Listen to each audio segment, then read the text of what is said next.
ನಮಸ್ಕಾರ ಸ್ನೇಹಿತರೆ, ಎಲ್ರಿಗೂ ನನ್ನ ಚಾನಲ್ಗೆ ಸ್ವಾಗತ. ಈ ವಾರದ ಸ್ಟಾಕ್ಸ್ಗಳನ್ನು ತಿಳ್ಕೊಳ್ಳೋಕ್ಕೂ ಮುಂಚೆ ನಿಫ್ಟಿ ಮತ್ತು ಬ್ಯಾಂಕ್ ನಿಫ್ಟಿಯ ಚಾರ್ಟ್ನ ಒಂದ್ಸಲ ಅನಾಲಿಸಿಸ್ ಮಾಡಿ ನೋಡೋಣ ಬನ್ನಿ. ನೀವು ನೋಡ್ತಿದ್ದೀರಾ, ಇದು ನಿಫ್ಟಿಯ daily time frame chart. Nifty currently ಒಂದು ಝೋನ್ನಲ್ಲಿ ಟ್ರೇಡ್ ಮಾಡ್ತಾ ಇದೆ ಅಂತ ಹೇಳ್ಬೋದು. ಒಂದು ಟ್ರೆಂಡ್ ಲೈನ್ ಝೋನ್ ಇದೆ, ಏನಿದೆ ಇದು, ಈ ಝೋನಿನಲ್ಲಿ ನಿಫ್ಟಿ ಟ್ರೇಡ್ ಮಾಡ್ತಾ ಇದೆ. ನೀವು ನೋಡೋದಾದರೆ ಕರೆಂಟ್ಲಿ ನಿಫ್ಟಿ ಬಂದು ಈ ಟ್ರೆಂಡ್ ಲೈನ್ನ ಲೋವರ್ ಝೋನ್ ಏನಿದೆ ಆ ಝೋನ್ ಇಂಪಾರ್ಟೆಂಟ್ ಸಪೋರ್ಟ್ನ ತಗೊಳ್ತಿದೆ. ಸೊ ಇದು ಇಂಪಾರ್ಟೆಂಟ್ ಸಪೋರ್ಟ್ ಆಗುತ್ತೆ. ಸೊ ಈ ಸಪೋರ್ಟ್ನ ಬ್ರೇಕ್ ಆದರೆ ನಮಗೆ ಹೈಯರ್ ಚಾನ್ಸಸ್ ಇದೆ ಇದು ತನ್ನ ನೆಕ್ಸ್ಟ್ ಲೆವೆಲ್ ಆದ 21,750 ಹಾಗೂ 21,500 ಲೆವೆಲ್ಸ್ನ ಮುಟ್ಟೋ ಸಾಧ್ಯತೆಗಳಿರ್ತದೆ. ಸೊ ಇನ್ ಕೇಸ್ ಈ ಲೆವೆಲ್ಸ್ ಬ್ರೇಕ್ ಆಗದೆ ಇದು ಇಲ್ಲೇ ಸ್ಟ್ರಾಂಗ್ ಆಗಿ ಸಸ್ಟೈನ್ ಆದರೆ ಇಲ್ಲಿಂದ ಹೈಯರ್ ಹೋಗೋ ಚಾನ್ಸಸ್ ಇರುತ್ತೆ. ಸೊ ಇದನ್ನು ನೀವು ವಾಚ್ ಮಾಡಬೇಕು, ತುಂಬ ಇಂಪಾರ್ಟೆಂಟು. ನೀವು ಯಾವುದೇ ಸ್ಟಾಕ್ಸ್ ತೊಗೊಳ್ಳೋದಾದರೂ ಸದ್ಯದ ಪರಿಸ್ಥಿತಿಯಲ್ಲಿ ಸ್ವಲ್ಪ ನೋಡಿಕೊಂಡು ಕಮ್ಮಿ ಕ್ವಾಂಟಿಟಿಲಿ ತೊಗೊಳ್ಳಿ. ಎಲ್ಲಿವರೆಗೂ ಇದು ಬುಲ್ಲಿಶ್ನೆಸ್ ತೋರಿಸಲ್ವೋ ಅಲ್ಲಿವರೆಗೂ ಸ್ಟಾಕ್ಸ್ಗಳನ್ನ ಸ್ವಲ್ಪ ಕಮ್ಮಿ ಕ್ವಾಂಟಿಟಿಲಿ ಟ್ರೇಡ್ ಮಾಡೋದು ಉತ್ತಮ ಅಂತ ನಾನು ಹೇಳಕ್ಕೆ ಇಷ್ಟಪಡ್ತೀನಿ.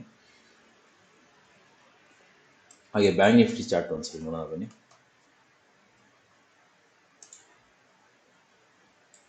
ಬ್ಯಾಂಕ್ ನಿಫ್ಟಿನೂ ಅಬ್ಸರ್ವ್ ಮಾಡೋದಾದರೆ ಇದು ಕೂಡ ಒಂದು ಝೋನ್, ಅಂದರೆ ಒಂದು ಟ್ರೆಂಡ್ ಲೈನ್ ಝೋನ್ ಇದೆ, ಆ ಝೋನ್ನಲ್ಲಿ ಟ್ರೇಡ್ ಮಾಡ್ತಾ ಇದೆ. ನೀವು ಕ್ಲಿಯರಾಗಿ ನೋಡ್ಬೋದು. ಇದೇನಿದೆ ಇದು ಬ್ಯಾಂಕ್ ನಿಫ್ಟಿಯ ಒಂದು ಟ್ರೆಂಡ್ ಲೈನ್ ಸಪೋರ್ಟ್ ಹತ್ರನೇ ಇದು ಕೂಡ ಟ್ರೇಡ್ ಮಾಡ್ತಾ ಇದೆ. ಇದು ಕೂಡ ಇಂಪಾರ್ಟೆಂಟ್ ಸಪೋರ್ಟ್ ಆಗುತ್ತೆ.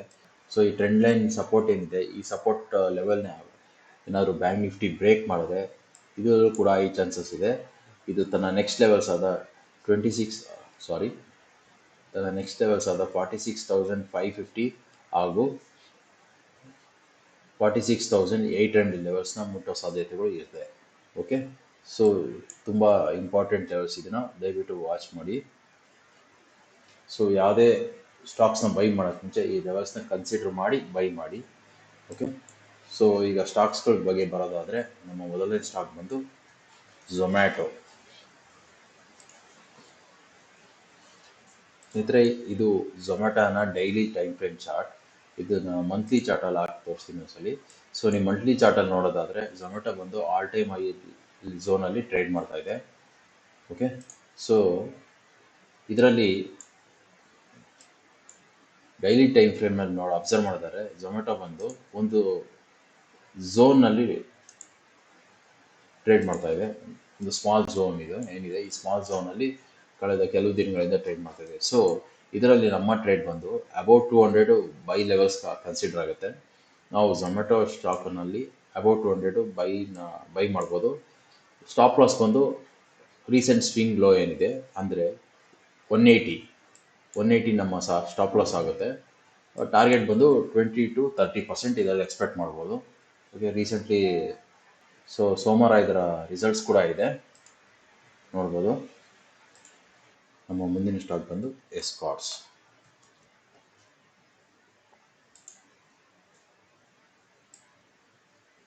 ಇದು ಬಂದು ಎಸ್ಕಾರ್ಟ್ಸ್ ಚಾರ್ಟು. ಸೊ ಇದರಲ್ಲಿ ನೀವು ನೋಡೋದಾದ್ರೆ ಇದು ಡೈಲಿ ಟೈಮ್ ಫ್ರೇಮು. ನಾವು ಒಂದ್ಸರಿ ಮಂತ್ಲಿ ಚಾರ್ಟ್ ನೋಡೋಣ. ಸೊ ಮಂತ್ಲಿ ಚಾರ್ಟಲ್ಲಿ ಅಬ್ಸರ್ವ್ ಮಾಡೋದಾದ್ರೆ ಈ ಸ್ಟಾಕ್ ಬಂದು ಆಲ್ ಟೈಮ್ ಹೈ ಝೋನಲ್ಲಿ ಟ್ರೇಡ್ ಮಾಡ್ತಾ ಇದೆ ಸ್ನೇಹಿತರೆ. ಒಂದು ಉತ್ತಮವಾದ ಬ್ರೇಕ್ಔಟ್ ಕೂಡ ಕೊಟ್ಟಿದೆ, weekly breakout. So daily time frame ಬಂದು ನೋಡೋದಾದರೆ ನಾವು ವಾಪಸ್ಸು, ಸೊ ಈ ಸ್ಟಾಕು ರೆಸಿಸ್ಟೆನ್ಸ್ ಮೇಲ್ಗಡೆ ಬ್ರೇಕ್ಔಟ್ ಆಗಿ ಹಾಗೆ ಅಲ್ಲೇ ಕನ್ಸಾಲಿಡೇಷನ್ ಕೂಡ ಆಗಿದೆ. ಸೊ ಇದರಲ್ಲಿ ನಮ್ಮ ಎಂಟ್ರಿ ಬಂದು 3,500 ಮೇಲ್ಗಡೆ ಒಂದು ಒಳ್ಳೆ ಎಂಟ್ರಿ ಕನ್ಸಿಡರ್ ಆಗುತ್ತೆ. ಸೊ ಸ್ಟಾಪ್ ಲಾಸ್ ಬಂದು ಇದಕ್ಕೆ 10% ಸ್ಟಾಪ್ ಲಾಸ್ ಇಟ್ಕೊಳ್ಳಿ. ಟಾರ್ಗೆಟ್ ಬಂದು 20 to 30% ಟಾರ್ಗೆಟ್ ಎಕ್ಸ್ಪೆಕ್ಟ್ ಮಾಡ್ಬೋದು ಈ ಸ್ಟಾಕಲ್ಲಿ. ಓಕೆ, ಸೊ ಐ ಹೋಪ್ ನಿಮಗೆ ನನ್ನ ಈ ವಿಡಿಯೋ ಇಷ್ಟ ಆಯಿತು ಅಂತ ಅನ್ಕೋತೀನಿ ಸ್ನೇಹಿತರೆ. ಇಲ್ಲಿಗೆ ನನ್ನ ಈ ವಿಡಿಯೋನ ಮುಕ್ತಾಯ ಮಾಡ್ತಾಯಿದ್ದೀನಿ. ದಯವಿಟ್ಟು ನನ್ನ ಚಾನಲ್ನ ಲೈಕ್, ಶೇರ್ ಹಾಗೂ ಸಬ್ಸ್ಕ್ರೈಬ್ ಮಾಡಿ. Thank you and bye.